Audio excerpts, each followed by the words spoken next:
श्री स्वामी समर्थ.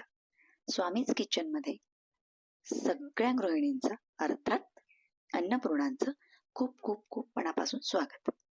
आज स्वामीज किचन मध्ये मसाला खिचडी बनवली जाणार आहे. ही खूप साधी मसाला खिचडी आहे. बटाटो, टोमॅटो, गाजर, वटाणे वगैरे असं काही साहित्य मी टाकलेलं नाहीये. फक्त कोरड्या मसाल्यांची ही खिचडी आहे. लागणारं साहित्य बघून घेऊया. हिंग आहे, गरम मसाला घेतलेला आहे, किचन किंग मसाला सुद्धा वापरला आहे, मिरी पूड आहे, जिरे पूड आहे. त्यानंतर मी इथे साखर घेतलेली आहे. साखर ऑप्शनल आहे, तुम्ही स्किप सुद्धा करू शकता. त्यानंतर इथे धणा पावडर घेतलेली आहे मी, आणि त्याचबरोबर मी अद्रक लसूण पेस्ट सुद्धा घेतलेली आहे आणि भाजलेले शेंगदाणे वापरलेत. इथे काश्मीरी लाल मिरची मी घेतलेली आहे. काळी मिरी पूड आहे, त्यामुळे मी लाल तिखट नाही टाकणार आहे. मी ते लाल तिखट स्किप केले, कारण लहान मुलं सुद्धा खातात, तिखट लागलं की ते खाणार नाही, म्हणून तुम्ही टाकू शकता, नो प्रॉब्लेम. त्याचबरोबर मी इथे घेतली हळद, तेल, तमालपत्र, कढीपत्ता, 1 वाटी इथे मी तांदूळ घेतलेले आहेत. त्यानंतर अर्धी वाटी मूग डाळ घेतलेली, छोटीशी वाटी आहे त्यात तूर डाळ घेतलेली. तूर डाळ तुम्ही सुद्धा स्किप करू शकता, नो प्रॉब्लेम. इथे मी कुकर ठेवलेला आहे.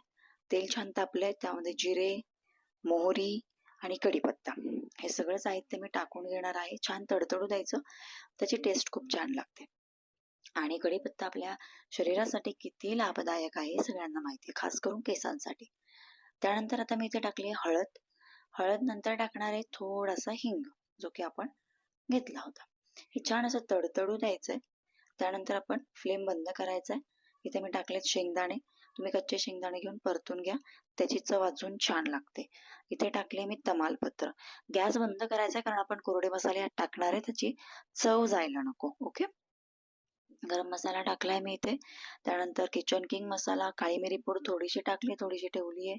त्यानंतर जिरे पूड टाकली आहे, धणा पावडर सुद्धा टाकलेली आहे. आणि मग इथे मी टाकणार आहे अद्रक लसूण पेस्ट. तुम्ही साध्या लसणाच्या पाकळ्या आणि अद्रक किसून सुद्धा यात टाकू शकता, ते पण खूप सुंदर लागतं. लाल मिरची टाकलेली आहे मी इथे, काश्मीरी लाल मिरची. हे छान परतून घ्यायचंय.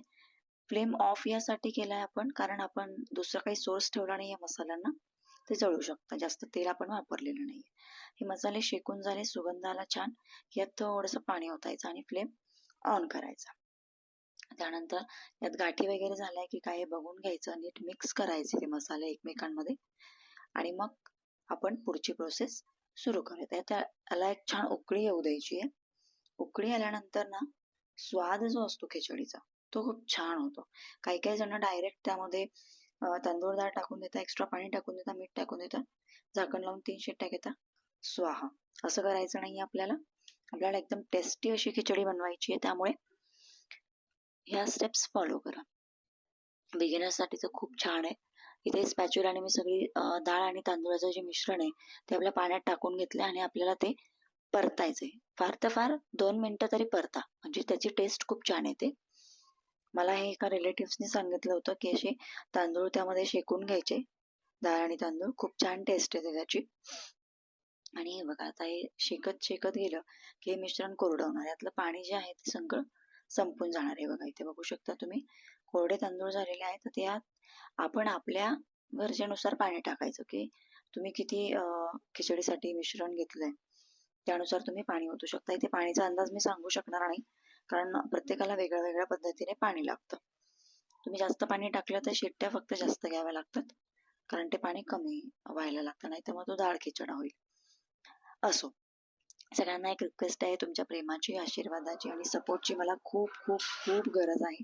त्यामुळे प्लीज व्हिडिओ आवडल्यास लाईक, सबस्क्राईब आणि शेअर नक्की करा, आणि कमेंटमध्ये सांगा काही चूक झाली असेल तर. चला, आता आपण इथे पाणी टाकलेलं, याला छान उकळी येऊ द्यायची आपल्याला. उकळी आल्यानंतर मग आपण यात टाकणार आहे मीठ.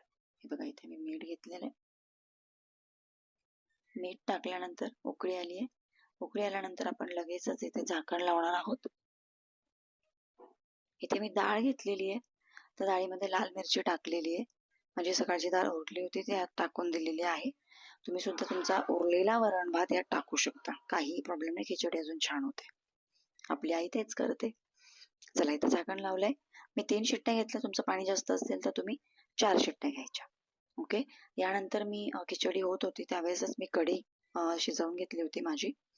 आणि मसाला पापड सुद्धा. सो बघा आपली लुसलुशीत आणि रसरशीत खिचडी अशी तयार आहे. किती सुंदर दिसतंय ताट.